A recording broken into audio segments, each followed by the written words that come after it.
Sebelum kita mempelajari secara lebih dalam tentang sukuk, alangkah lebih baiknya kita mengetahui apa sih yang dimaksud dengan sukuk itu, kemudian apa sih yang menyebabkan pemerintah itu mengeluarkan sukuk.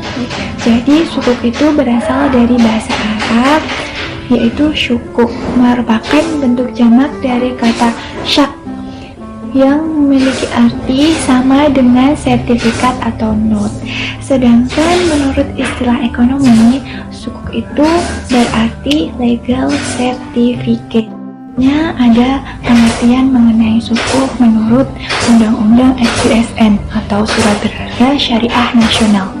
Jadi menurut Undang-Undang SBSN, sukuk itu merupakan surat berharga yang diterbitkan berdasarkan syariah Islam tentunya, sebagai bukti adanya penyertaan harta atau aset, dan harta atau aset tersebut dapat berupa mata uang rupiah maupun mata uang asing. Selanjutnya, menurut Fatwa Dewan Nasional Syariah atau DSN Majelis Ulama Indonesia nomor 32 tahun 2002 yang mengatur mengenai obligasi, menyebutkan bahwa yang dimaksud dengan sukuk itu adalah surat berharga jangka panjang yang diterbitkan berdasarkan syariah Islam, yang dikeluarkan oleh para emiten yang diserahkan kepada para pemegang sukuk, dengan mewajibkan para emiten memberikan atau membayarkan pendapatan kepada para pemegang sukuk. Pendapatan atau pembayaran tersebut dapat berupa bagi hasil maupun fee, serta membayarkannya kembali setelah waktu jatuh tempo. Selanjutnya ada dasar hukum dalam melakukan penerbitan terhadap sukuk atau obligasi syariah ini. Sebenarnya terdapat beberapa dasar hukum yang digunakan, akan tetapi di sini saya hanya menyebutkan 5 dari beberapa dasar hukum yang ada. Yang pertama ada Undang-Undang Nomor 19 Tahun 2008 yang mengatur tentang surat berharga syariah nasional. Yang kedua ada Peraturan Pemerintah Nomor 56 tentang perusahaan yang bertugas untuk menerbitkan sukuk atau obligasi syariah ini.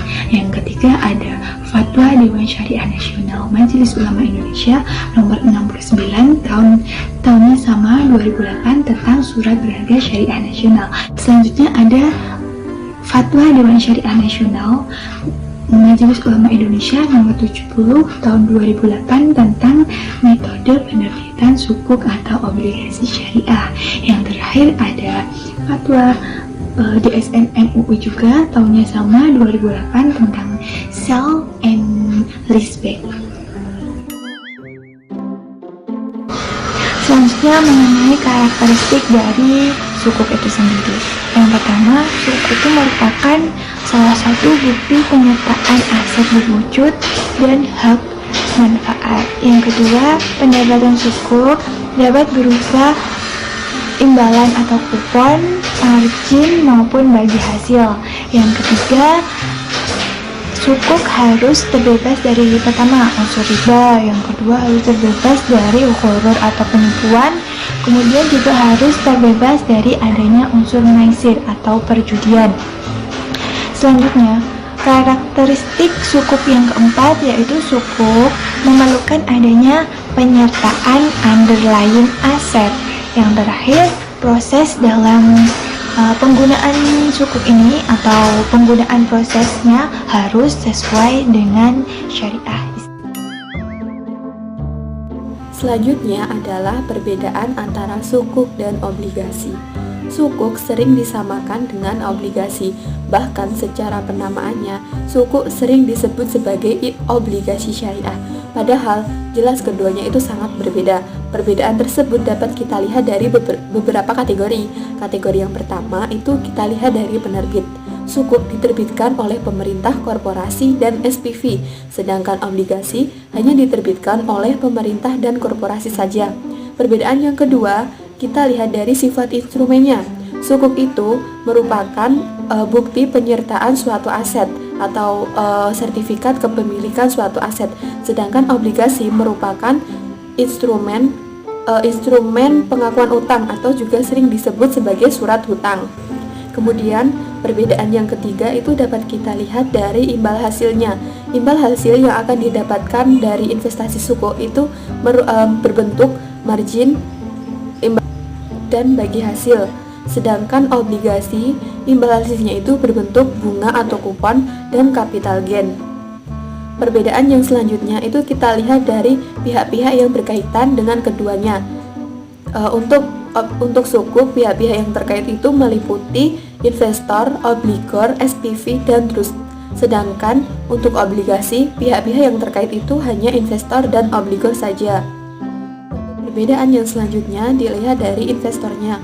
Untuk sukuk, investor itu ada dua, yaitu Islami dan konvensional. Sedangkan untuk obligasi, investor itu hanya konvensional saja. Kemudian perbedaan yang terakhir kita lihat dari penggunaan hasil penerbitan. Untuk sukuk, penggunaan hasil penerbitan harus sesuai dengan prinsip-prinsip syariah dan tidak boleh melanggar dari aturan-aturan yang sudah ditetapkan oleh syariah agama. Sedangkan untuk obligasi, penggunaan penerbitan itu bebas, jadi tidak ada aturan-aturan atau batasan-batasan tertentu dalam hal penggunaan hasil penerbitan.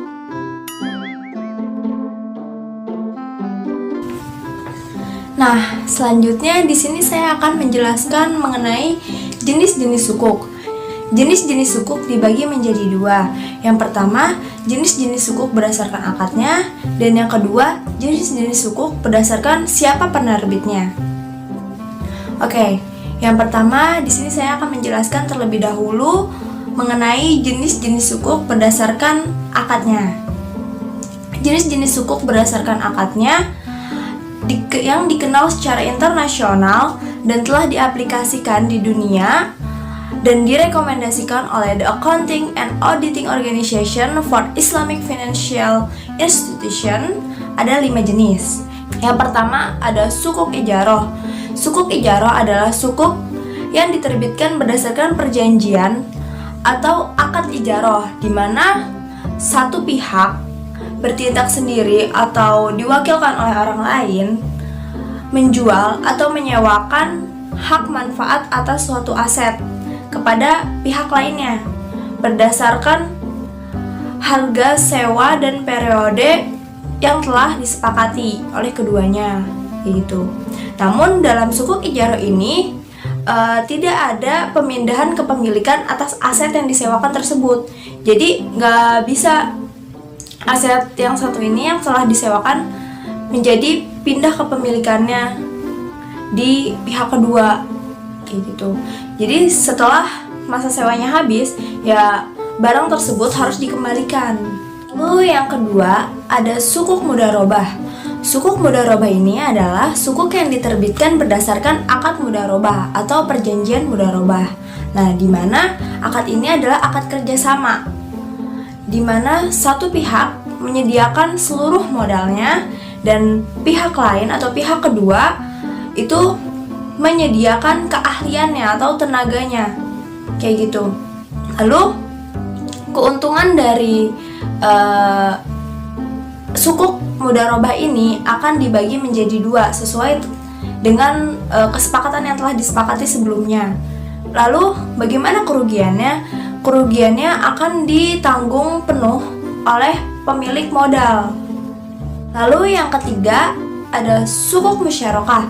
Sukuk musyarakah adalah sukuk yang diterbitkan berdasarkan akad musyarakah atau perjanjian musyarakah, di mana dua pihak atau lebih itu bekerja sama dan menggabungkan modalnya untuk membangun suatu proyek yang baru atau mengembangkan proyek yang sudah ada atau membiayai suatu kegiatan usaha, di mana keuntungannya nanti akan dibagi sesuai dengan porsi masing-masing modal yang telah diberikan. Selanjutnya yang keempat adalah sukuk murabahah.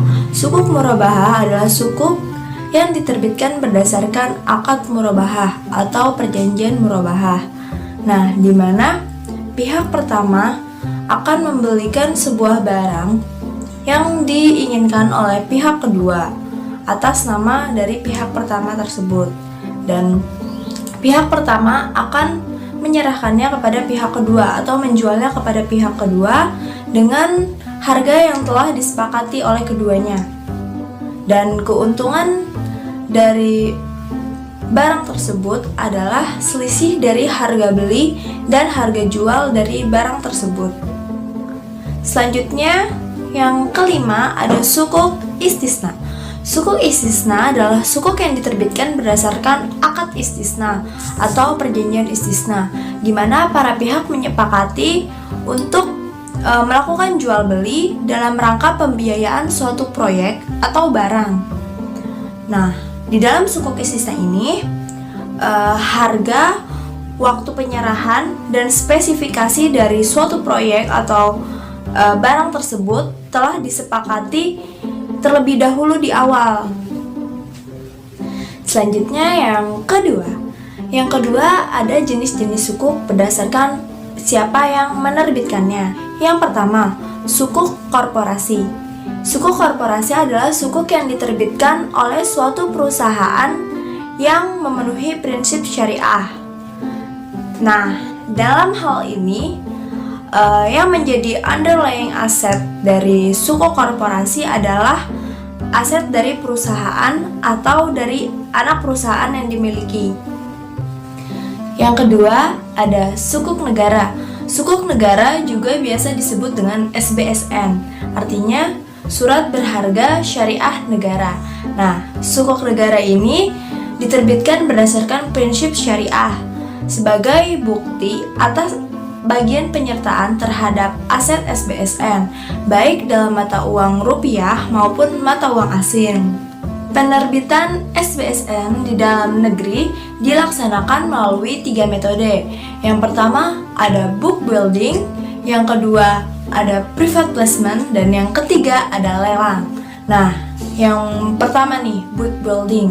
Book building ini ada 2 jenis lagi, dibagi menjadi 2 jenis. Yang pertama ada sukuk negara retail atau SR, dan yang kedua ada sukuk negara Indonesia atau SNI.